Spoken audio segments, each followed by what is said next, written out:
Thank you very much for staying tuned to the Nigerian Television Authority, and you're watching the Medley show with me, Cecil.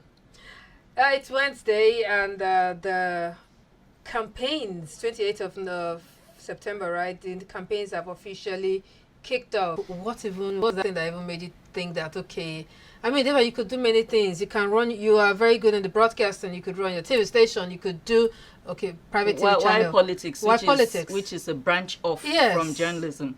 Now, what happened was, my husband's community, there's this thing called zoning in politics. It's a big deal. Yeah, yes, I know. It's a big deal. Where you decide which posts go to which community, which clan, and things like that. So it was zoned to my husband's clan, and his people were really, like, listen, this opportunity has come around again. If we miss it this time, we might not get it again. And they were really, harassing my husband. And he was like, no, I'm very much in the NGO sector. I don't want to mix it with partisan politics and things like that. He was really resisting. And the more he resisted, the more a voice kept telling me, are you sure it's something you can't do? Are you sure it's something you can't do? So based on my, mingling with politicians at the National Assembly when I covered the place as a reporter for 5 years, both Senate and House of Reps, I figured at least it's not completely dirty, alien terrain. I think I could wrap my mind around this thing. So I asked my husband if he would support me to run in his stead, and he agreed. So that was how that started, and I gave it my best shot. But naturally, I made a few mistakes because it was new. I was completely a rookie. I did make inquiries, try to learn from other people that were already on the field, but you will make mistakes when you're just starting out. And I did. Yes, and you are young, and you are young, and you're still young, even if you want to run again. And it's in the space is populated with many older ones who have been there, who wants to try their hands again, who believe that they can still do better. Yeah. So for a young person trying to take a dive into this, what are some of the ABC? What are the ABCs you want to share? Because this is a very good question. The best place to start politics is not by running for office. That's not where you should start politics. And the average citizen out there views only people who are occupying positions of authority as politicians. They forget that people who constitute the party itself are politicians too. In fact, the typical human being is a political animal. It's practically impossible to divorce politics from anything you do.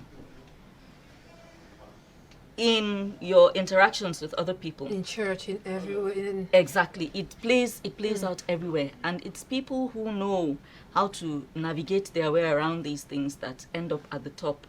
But when it comes to partisan politics, which is what we're referring to now, I would say that if politics interests you, the first step is to become a card-carrying member of any party that you feel aligns with your beliefs.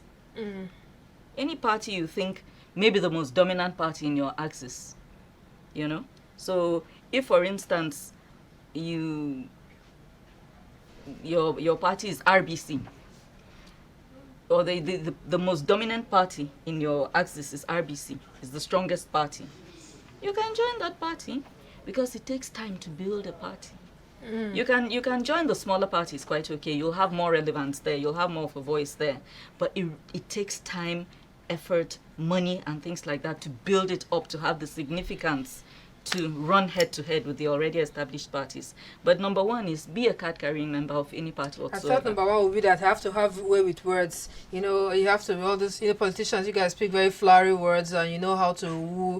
I thought that was going to be... Not necessarily. It's a plus. It's a plus. You first of all have to be the kind of person who is even disposed to that kind of... It's a lifestyle in a way. It's a lifestyle. You hardly... It's not a career in the strict sense of, okay, I'm a journalist.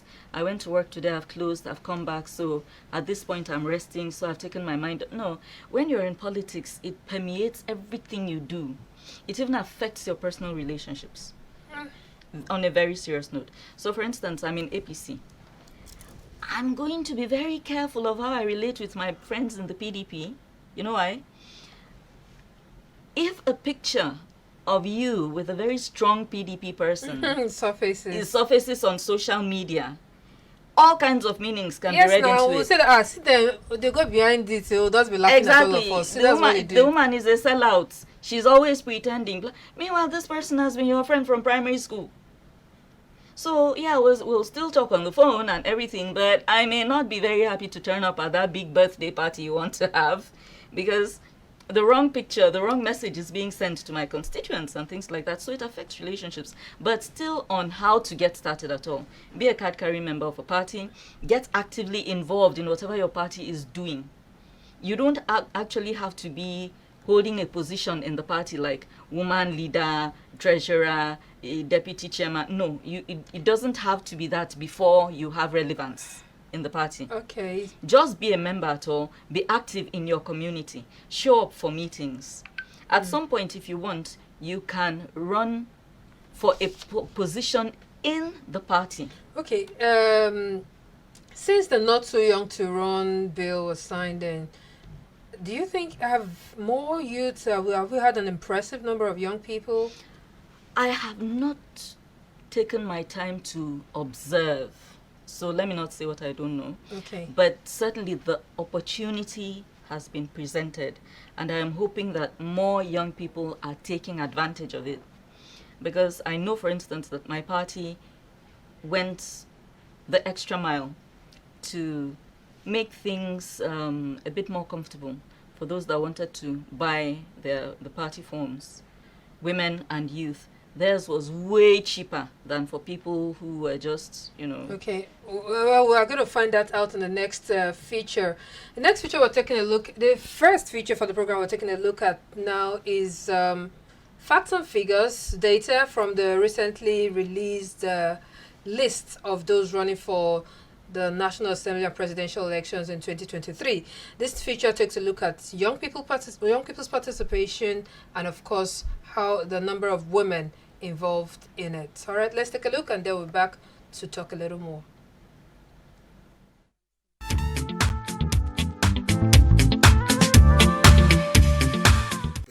Heightened. From the INEC database on Tuesday, September 20, 2022, 18 political parties are fielding candidates in different positions.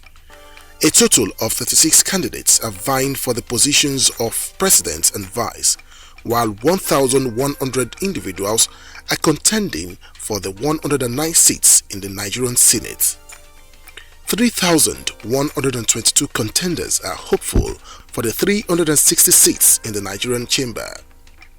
Let us take a look at 35% affirmative action for women into elective positions and whether or not the Not Too Young to Run bill, as signed into law, is making its intended impact. A quick look at the list of candidates running for various elective positions in the 2023 general elections shows that during party primaries, only 6 out of the 38 presidential nominees were women, making 5.6% of the total number. But on the list of those who have made it to the finals is APM party candidate Joy Princess Chichi, the only woman standing.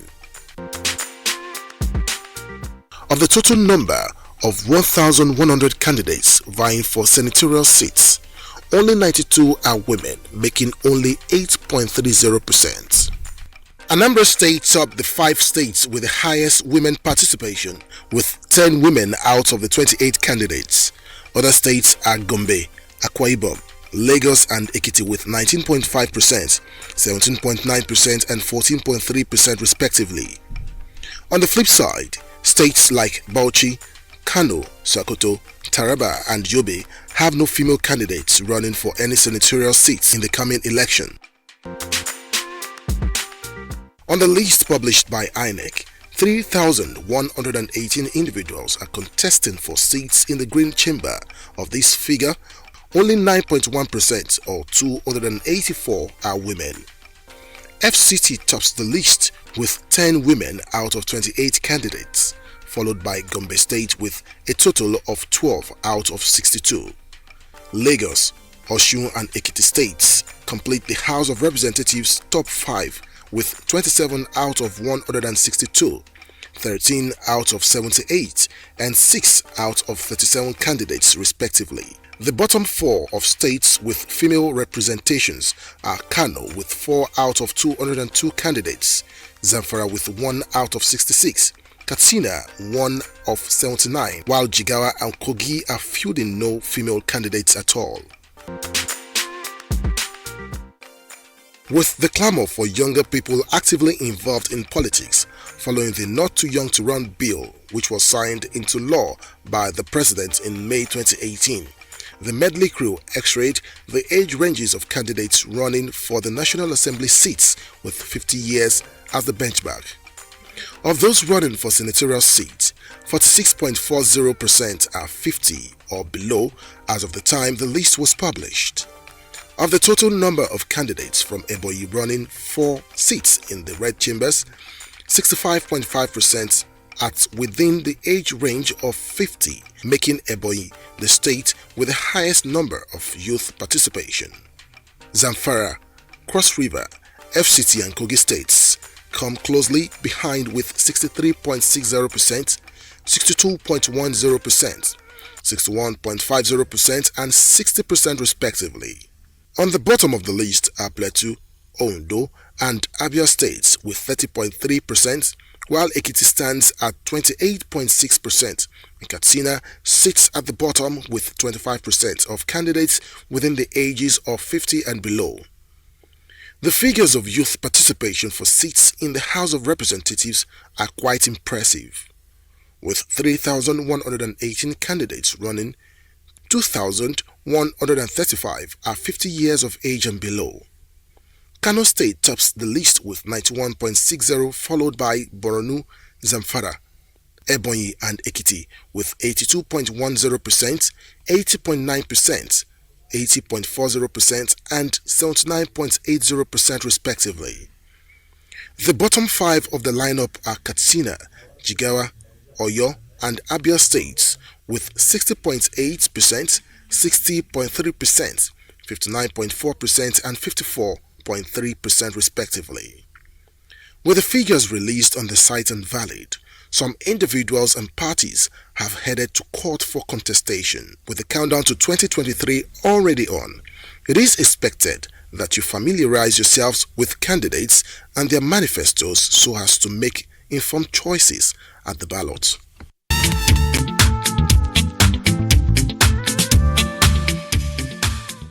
Indeed, you should familiarize yourself with the list of those running for offices, especially in your local areas, in your state, so that you can actually make informed choices. You can reach our phone line, WhatsApp and text messages only. Tell us what you look out for, what you're looking out for as campaigns have started, and how you would advise youth to conduct themselves even as we prepare to go to the polls in 2023. Our phone line is 081 177 82020. The number is showing on your screen. Do send us some messages and tell us what are you looking out for in candidates even as campaigns have started, and of course your message to young people. Devon is still with us on set. So Devon, you've seen that figures. Yeah. We have just one woman running for presidency. Mm-hmm. At the last election, did we have more than one woman? It's usually such a negligible number of women at that level that, to be frank, I can't recall a time when it's ever been up to like three. Yeah, me too. I'm not sure. Okay. All right. So, but this time we have quite a number of young people. That's good. Running for the National Assembly seats. So that's why I asked you the question earlier. If you think the bill, the Not Too Young to Run bill, actually aided young people's participation. It seems it has, which is good. Yeah. Yeah. It seems it has. All right. So I just someone is trying to call me. I'm actually trying to take some messages, but the phone line is ringing. So let me just leave that for now. So you've just talked to us earlier before we went on that feature break. tell us what young people should look out for. Now, electorates. Well, you're a politician. I don't know if I should be asking you. Well, go on. Yes, it's yes. good to hear You know, the like perspective of the politician Two-Face would say, they want to tell us another story again, you. Yeah, so the politicians are here to tell us another set of stories again. So really, what would you advise young people to look out for as campaigns have started? You know, you guys have very... Okay, I'm trying to now. The politicians. You know, they have very flowery ways of promising us all that is and giving us. I mean, they give me rice. I need rice. Rice is pretty expensive now. So, what should we be looking out for? I think that we should be looking for candidates that are going to run issue-based campaigns rather than those that want to rile up the polity, play to the gallery. Okay, somebody was saying she has started using big language. You see, you know, when somebody comes to you and begins to play on your emotions, that play on emotions is meant to make you discard logic and work with your emotions to take a very important decision that will impact not just you, but others. Now, emotions are really strong, but they are not a good place from which to take any decision from. In fact, many people will tell you that never take a decision when you are extremely happy or really angry. Yeah. Wait on, because at that point, you're not thinking clearly. So when people come and rile you up, play emotional mind games, say all the right things, you need to be more cautious. Yeah, but they sound very convincing. I mean, they tell me that they are going to make sure that my road, this has been bad for 10 years, is fixed. They tell me that my child out of school will be able to get free education, and they'll make sure that happens. Yeah, you see, the thing is that I think many politicians who say these things, at the time they're saying them, probably do mean well. But if we really want to know those who have gone beyond, just vapid promises, and, you cannot, the typical person, the typical electorate will not be able to ask these questions. But by the time journalists like yourself bring people to the studio, the main thing should be how. How? That's a question. That should be the question. You've already told us all these things you want to do, which is beautiful and everything, but do you have a plan in place to actualize, to make it happen? So where you will get the meat of what this person is saying and be able to assess if the person actually has anything at all is when you ask the question how, and that politician is able to answer it intelligently and practically. Okay, well, like I still say, you guys have sweet tongues, so sometimes you can really... Anyhow, but like we have to just look beyond the words. Yes, this person has said all these beautiful things, which is very pleasing to the ear, but how? How do you hope to actualize these things you Okay, said? now, when you tried to run the last election, right, you are a newbie, so you would have given some promises, and you don't have, like they would say, you didn't have any foundation, so how would you have been able to fulfill these promises you are making? Because you might have been saying those just to woo voters, I don't know. Okay, first of all, I didn't get to the point of actually contesting the election. Yeah, okay, you were still at it was still at the primaries stage. level. So at that level, it's an intra-party contest, so to speak. You are trying to convince your party that out of all these people that want to run for that office, you are the most qualified. So you are running, to the different party people, talking to them. You contest within the party. So I was still at that level. I hadn't gotten to the point of talking to the public and promising them this, that, and the other. However, I wasn't coming from a place where I may not have had much partisan politics experience, but I was also not like a total newbie with regard to administration and things like that, because when I left NTA, I went to the BBC After the BBC, I worked on a USAID funded project, worked on a World Bank funded project. So I had plenty of development sector experience and things like that. So what I lacked in partisan politics experience, I certainly made up for with my development sector experience, my experience as a journalist, and so on and so forth. So I said, and being a Nigerian at all, having mingled with politicians for 5 years at the National Assembly, I wasn't like completely at a loss. Yeah, okay. so I wasn't like a total greenhorn. I just was not somebody who was grounded in partisan politics when I started. All right, so well, that's Devan. Devan had she attempted running for a position at the last 2019 House of Representatives. House of Representatives. Yeah. So she didn't make it through the primaries, but like you said, she's got quite some I experience. did win, but I wasn't given the ticket. Did you I win? like, You I won like, the primaries. I like making that correction. You won the primaries. Yes, I won the primaries, but Okay. I was told to leave it. Okay, to, that's a whole yeah, so that's different all. party I don't like going matter. into all the intrigues that Well, went you'll to tell me that. off camera later. If you like. Okay, yes. Yeah, I at would this like. point, it doesn't matter. All right, so obviously you've seen him already. I was just trying to introduce my guest, but okay, it's all right. My guest that you've just seen on set, he is a popular name. I will just simply call him Professor Ahmed Yerima. He's a playwright, and he has so many others to his credit. Professor Yerima, you're welcome. Oh, thank you very Good much. afternoon, sir. Thank you. Good afternoon. Okay, yeah, that's Devan. Devan, she is a young politician. She's trying to tell us what to look out for, and a female too. So a young female politician. Well done. All right. So Thank you. just while you walked in to join us, we were talking politics. I don't know if you've, at least I've not seen anywhere where I know you have attempted politics. No, I only write stories about politicians. You write stories about And politics. I think I like her story already. Oh, it was an interesting one. Yeah, she has kind of Yes, interesting I story. think the intrigue of how she didn't get the seat would be interesting to write a play on. yes.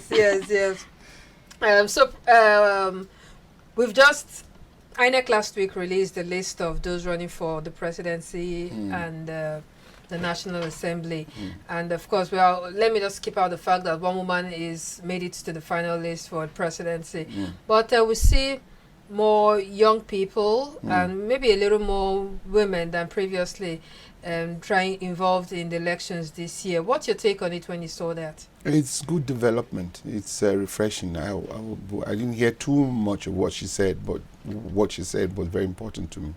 One, because it means it's a new Nigeria coming up, and people are becoming more conscious. And I liked when she read a little bit of her CV and told you she didn't stop from NTA, she did this, she did that. That means people are becoming more aware of the needs of who a politician should be. And I just want to tell her, from my own humble, not to stop. Keep trying again. And I'll God- try again God in will give you the another grace. 4 years. Yes, yes, you'll get Hopefully. it. You'll get Okay, it. through your plays, Yes. you try to talk to people. You have to talk about issues of politics sometimes. What's usually your message? I mean, in the whole. Well, most of my plays I always start with what if. What if? Yes, what if, and that helps me, and that's why the comment she made just now about I won't give up, I'd like to tell you the story.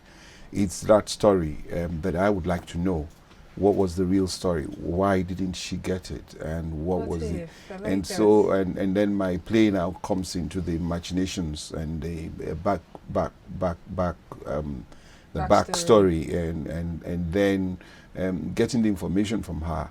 And that now, because I'm also thinking of after the performance when they all clap, what do they take away?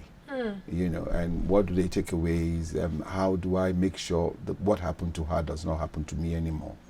And I also want those who messed up the her own announcement should know that we now know about them, and therefore they play it quite, you know, and become more careful. And in being careful, we hopefully hope they make a mistake and never let it happen again. You know. Wow. Okay. Now this. I like it. Thank you very much, Ahmed Yerima, for that one. Let's take some few messages and then we'll take first feature. I urge the female politicians to try more in following up and following up and contest for elections. All right, you didn't tell me your name. Okay, you are Emeka Ibe. Oh, please, I want our young people to choose someone that will change and restructure Nigeria for better and fight insecurities. Okay. All right, so take that. Good day, Cecil. I'm writing from Kaduna. My name is Joseph. It is nice to know the campaign has started. However, my worry is will our votes be counted? You know, that's always what people say and feel. Also, the significant disappointment over the years on politicians' promises and not being able to fulfill them. The country is economically in shambles. Really, is it really that bad? Do we need a messiah? We do need a messiah. I think that's what he's writing. Please do send messages, WhatsApp and text only. I see a number of you trying to call. I appreciate the fact that you want to contribute, but just stick it at text messages and WhatsApp only. All right, so I'll take one more message and then we'll take a feature break. 2023 election has spiritual backup. Wow. Nigeria will see different things from what we know as normal ways of our politics. I'm not really clear about what you're trying to say there, but I'll just leave it at that. Our phone line is 081 177 82020. Tell us what you look out for as elections is around the corner, and of course any other of your thoughts as campaigns have started. I'll quickly go on to something different now, and this time we'll be talking about Nigeria at 62. We had the good days of the Obafemi Awolowo and Nnamdi Azikiwe. Anyhow, let's take a look back at those days and then we'll come to take our conversation to another level.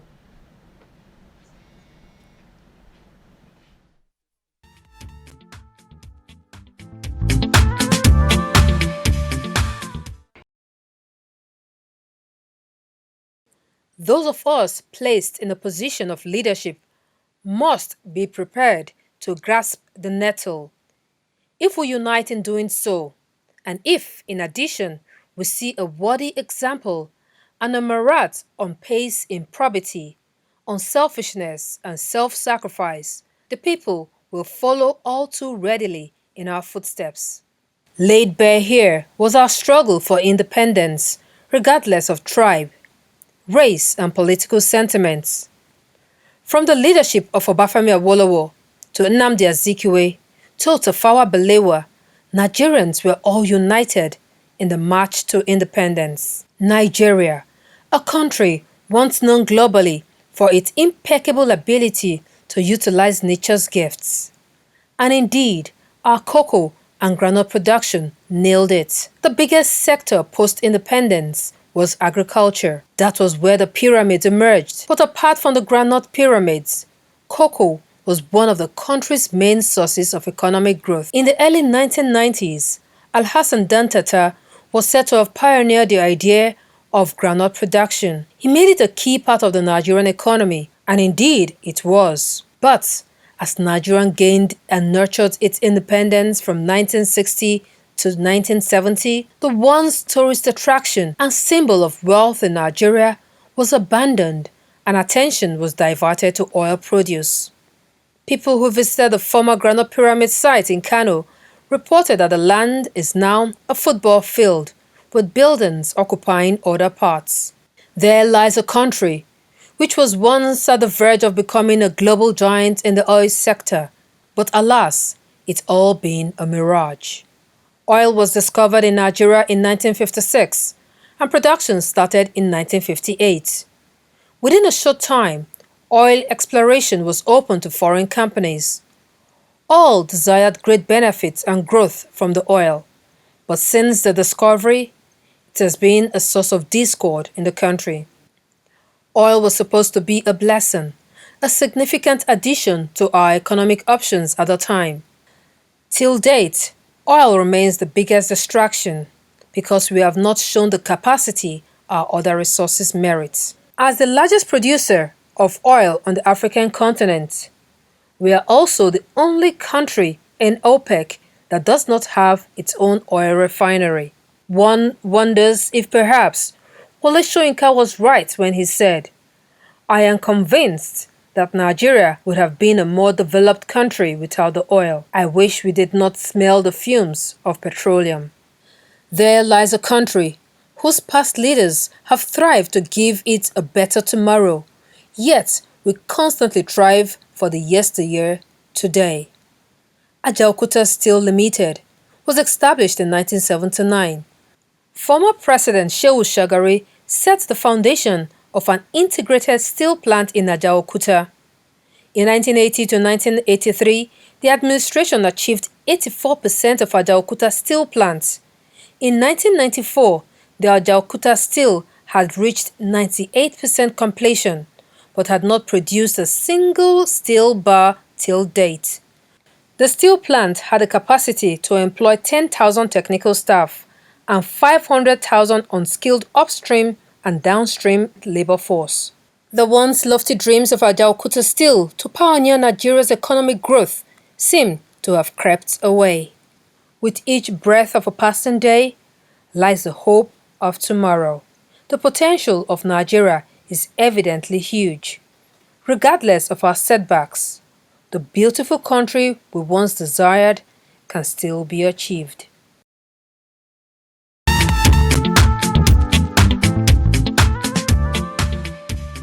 Alright, if you're just joining us, the program is still the Medley Show with me, Cecil, and of course I have Ahmed Yerima and Devan Hamashon Mom with me on set.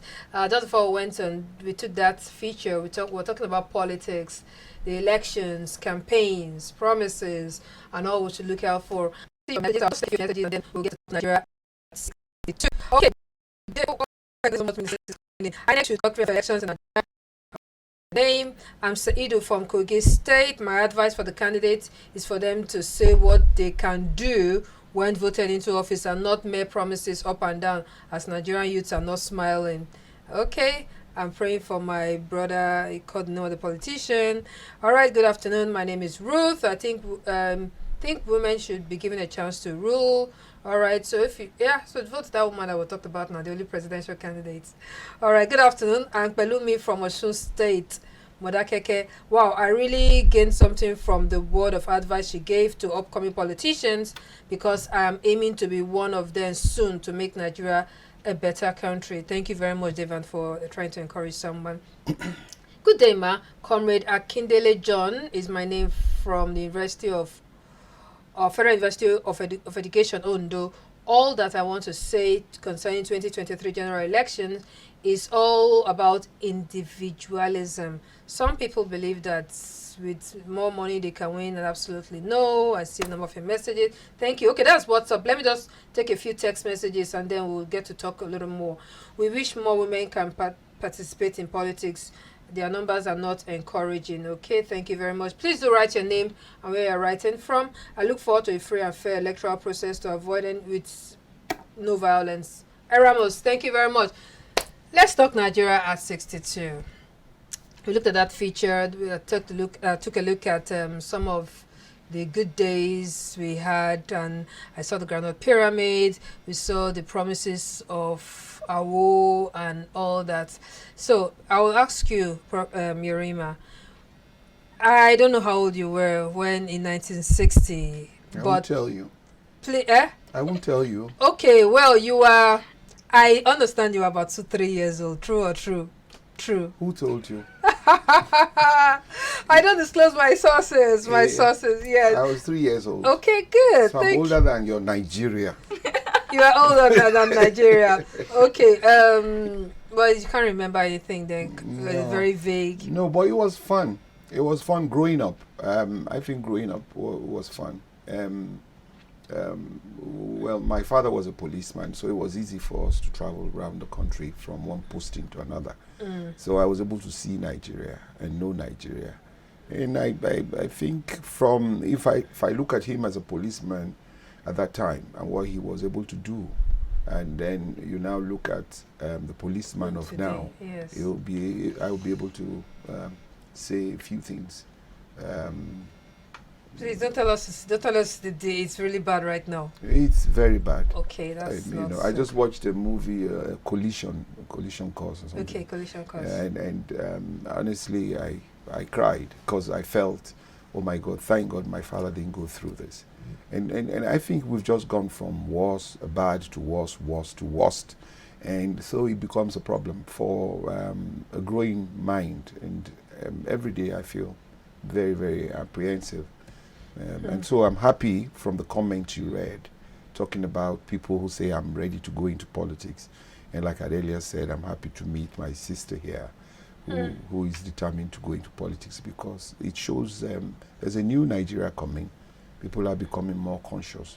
And you think that's a good sign. I think that's a good sign too. Okay, I don't know. That feature talked about some of those, what we had then that were good. I know, like I would always say, where are the pyramids? I mean, in primary school, I know they kept talking about the ground-up pyramids, and I've kept wondering that one day when I grow up, I'm going to go this place, I'm going to see this. Yes. I mean, we talked about some of our moribund facilities now. Ajaokuta still, I don't know if you ever took up. In Edo State, we had the flour mill, benefits and flour mill. What else do we have in the East? Where are these now? Coal was being extracted. I know Plateau State was known for tin. Nasarawa State at the moment is known as the home of solid minerals, I think, and there's a good reason why. Many of these precious stones are available there, and I'm sure by extension Abuja, because they're, I mean, the land area, you know, and all of this. So, but I don't want to focus so much on the economy. We're talking about mostly the economy here, and I think where we started getting it wrong, I don't know when. But I can say for a fact that once our value system started to collapse, it permeated everything else. Fantastic. And it has continued to reduce us as a people. And let me explain. I remember very famously when a certain politician was said to have absconded with money and things like that, and Nigeria's government actually tried to bundle the man into a crate and return him back to the country to come and face the law.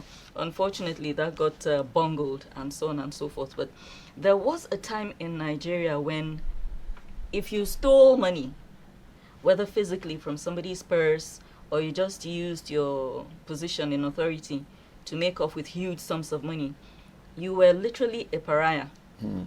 People didn't want to have anything to do with you. They looked down their noses at you. People valued reputation. People valued integrity and things like that. At some point, we lost all of that, and it seeped into our children. Because if the parents are corrupted, there's no way they're going to produce kids that are any better. So, tragically, now when many people want to attain any office, they're looking at how to feather their nest. They're not thinking of the common good. Until we're able to get to a point where we somehow have a reset and restore our value systems. And it starts with every individual Nigerian. We need to be patriotic. We need to have a love of country. We don't have it. Our biggest problem, as far as I'm concerned, in Nigeria is not so much corruption as it is lack of patriotism. Okay, very quickly, just answer this. You said you wouldn't want to delve into economy. Looking back in history, which is that individual that is a role model for you that you really admire history? I mean, well, people will probably hate me for saying this, but I've always looked up to the President Muhammadu Buhari. Yeah. Okay, I'll just leave it at that. And I brought that up because he's a storyteller. And I would like to say he's a documentary storyteller. He's a playwright. So I know you've written quite a number of plays on some notable individuals in Nigerian history that you'd like to let their story travel far and wide. Just recently, you are staging this one, the Sardauna. The Sardauna. What about the Sardauna story you would like us to have as a takeaway? I like history. Before I answer the question, I like history because Nigerians love to forget history. Exactly. And it's interesting. That's sad. It's interesting because the day they kind of took history from the syllabus, I knew we were going down the drain. I know. And because at that time, Nigerians are very creative. We know how to manipulate history to say what we want to say. And most of the people, with due respect to politicians, most of those who were seeking for power or in power wanted the history erased because you would now be able to gauge the authenticity and the kind of person they were. And so what I do with my plays basically is to ask questions. To ask questions. Like I said, I always say, what if, and what if, and what if. I remember the interesting one was when I was told from when I was young that the problem with Nigeria was that we never fought for our independence. And so when I was asked to write the Millennium Play, I went seeking for a national hero. And interestingly, I found him in Sokoto. I found that he only ruled Sokoto for 6 months, Sultan Atahiru, and that he fought the white men. He actually fought them in a battle in Burmi, in Bauchi, and he died there and with 100 soldiers that he had. He was a typical Muslim teacher. And I said, then we did fight.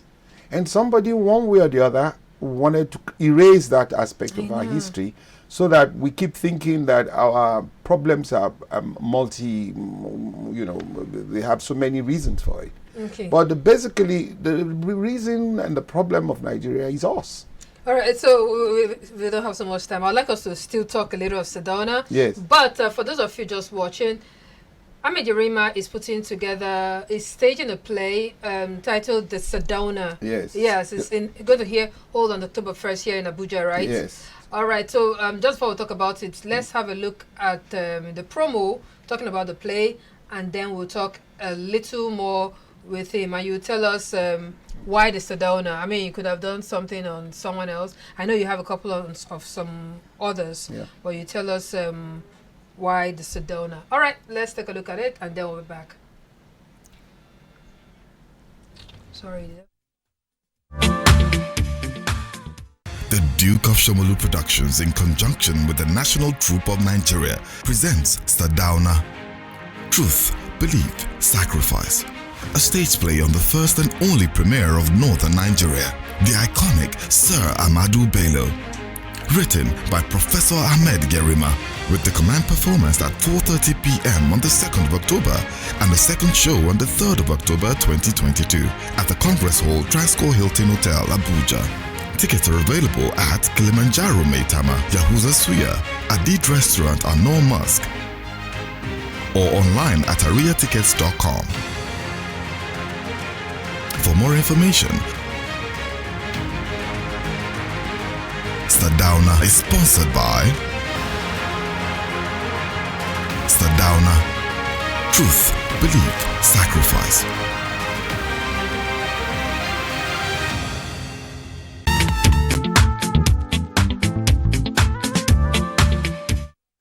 Truth, belief, sacrifice. Okay, I guess that's going to be all that you'll be telling us in summary of what we'll be expecting, or why the story, the Sardauna. And you know what I would like to hear from you? I would like you to send us a message and tell us who is that person, that individual, that figure in history whose story you'd like to see on maybe film or on stage. All right, the Sardauna, why? Sardauna, why? Like all my questions, why not? Because I just shown a play last month by the same producers on Emir Sanusi, and and what struck me, what made me go there was, why would his grandfather be deposed after ruling for 10 years, and he was deposed after ruling for 6 years. Okay. And I started, and I told you my plays always start with why, what if. And I started saying, how did it affect us? How did it affect him? And why was it on the day he was made king, he was saying, oh Allah, help me, I want to die on the throne? And was it because Allah didn't listen, or was it man who changed Allah's wish? And so these are the kind of questions that I ask. In Sardauna is even more interesting, because I started with what happened. I was reading and I never found his wife. Nobody mentioned his wife, and she died with him on that same day. And that's why when I see Amazons like my sister here, I'm always very excited.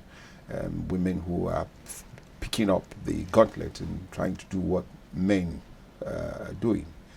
My play is about, interestingly, is about the period when he was killed and the period when he was to be taken for burial.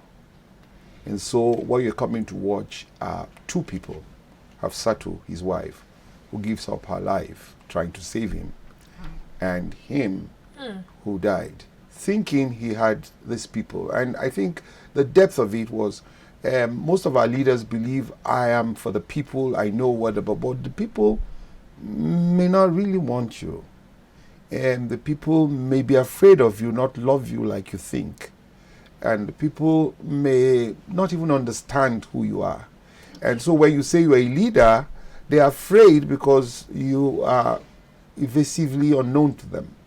And so that's what the play tries to discover. It tries to look at this great man who loved his people from the bottom of his heart, who was ready to lead the people, and whom history had distorted a lot of things. And so I try to explain it, because in the play, the late wife wants to know why they came to kill you. Why have they come? Okay. Yes. Now, And so it's a discussion between two people who are within the transient world. They have just been killed, and they have to understand. He starts the play very angry. Why? I mean, I thought I was doing very well. I had control of the northern Nigeria, and Tafawa Balewa was doing very well in Lagos. So what happened? And I think it's and he also thought the army boys were his friends, and he took care of them, especially, the leader. And so he felt everything was okay. And I tried to show the instability in being a politician. Okay, well, this play is actually apt at this time that we're looking for leaders among us. So leaders should ask themselves certain questions. Even the people they also ask themselves certain questions. Yes. I see Devon listening to you attentively, like in a classroom. And yes, even though I would like to know what's in your mind, but not now. Yes. I'd also like to know who is that traditional or cultural or historical person in Tivland whose story you would like told. Well, you know what? Let's go visit another storyteller. And this time is a screen reel. It's a feature on some historical movies, some stories that have told the story of Nigeria in films this time. And then we're back to have our concluding conversation.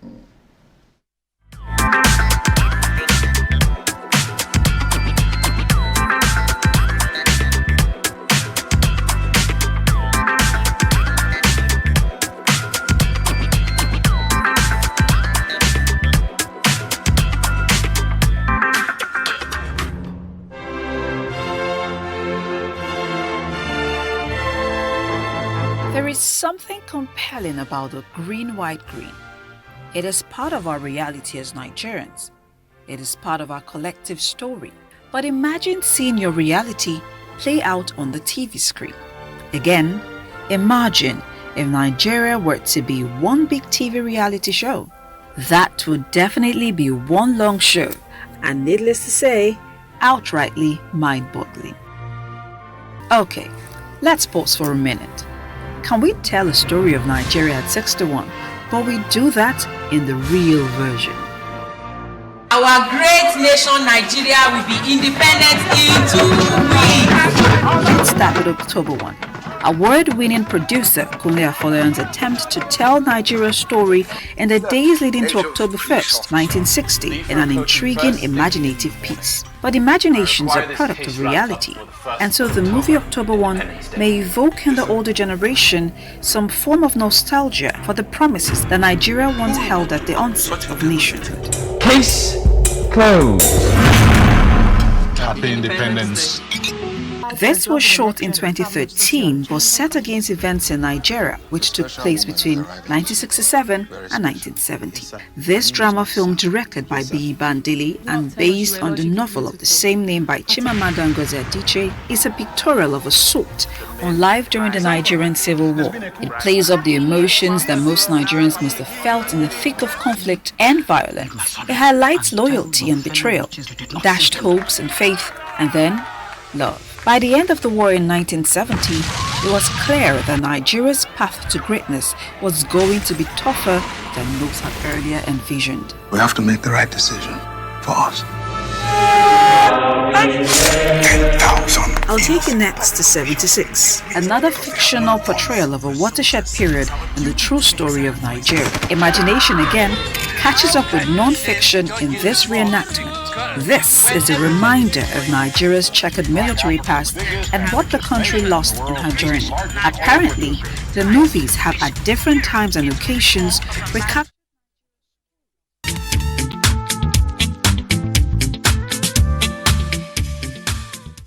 These are just some movies talking about the story of Nigeria, trying to capture it in films.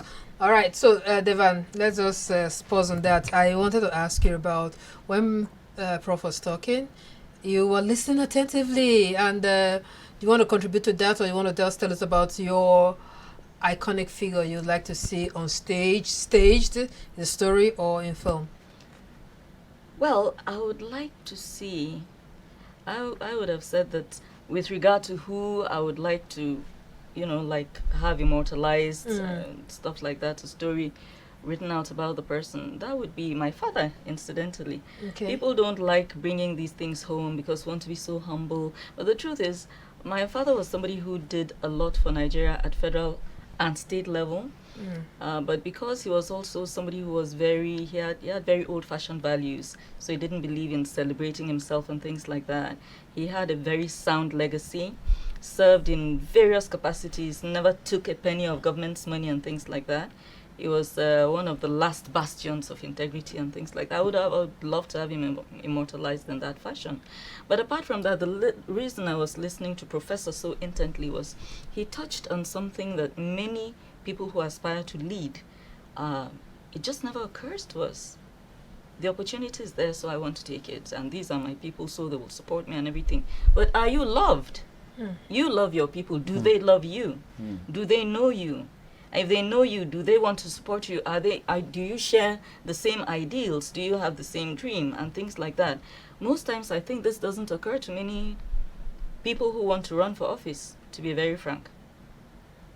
Because basically what they do is now say, oh, I have the money to buy the votes. I don't need to be genuine beyond say it. I want to be this, I want to be that.